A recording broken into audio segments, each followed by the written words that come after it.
So নমস্কার বন্ধুরা, hi hello, জয় হিন্দ, রাম রাম। ব্যাপারটা হচ্ছে, প্রথমে একটা কথা বলি যে এখন আমি কোথায় এসেছি, কেন এসেছি ভাই ঘুরতে। গাড়িটা ভাড়ার নয়, আমি ড্রাইভার নই। এটা ক্ল্যারিফিকেশনটা দেওয়া সব থেকে প্রথমে দরকার, ঠিক আছে?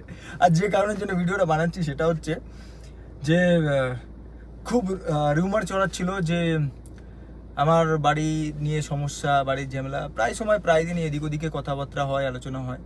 যাই হোক, সেই বিষয়ে আমি ভিডিওটা করছি। ব্যাপারটা হচ্ছে, মাঝখানে একটা রিউমার হয়েছিল যে আমার ইন্টারনাল ফ্যামিলি ম্যাটারই বলছি, যে বাড়িটা নাকি বিক্রি ফিক্রি হবে, এই সেই হ্যান ত্যান অনেক কিছু। ভাই ট্রাস্ট মি, বাড়িটার যা দাম উঠেছে সেই দামের গাড়িতে আমি এখন বসে আছি, ঠিক আছে? সো বন্ধুরা, তোমরা জাস্ট ইমাজিন করো যে একটা ছেলে চাইলে কিনা পারে, ঠিক আছে? মেন ব্যাপারটা হচ্ছে যে ওই যে একটা কথা আছে না, লাইনটা give respect and take respect, এটা হচ্ছে সব থেকে বড় কথা, ঠিক আছে? এটুকুই বলবো। বাকি জনতা জনার্দন, জয় হিন্দ, রাম রাম।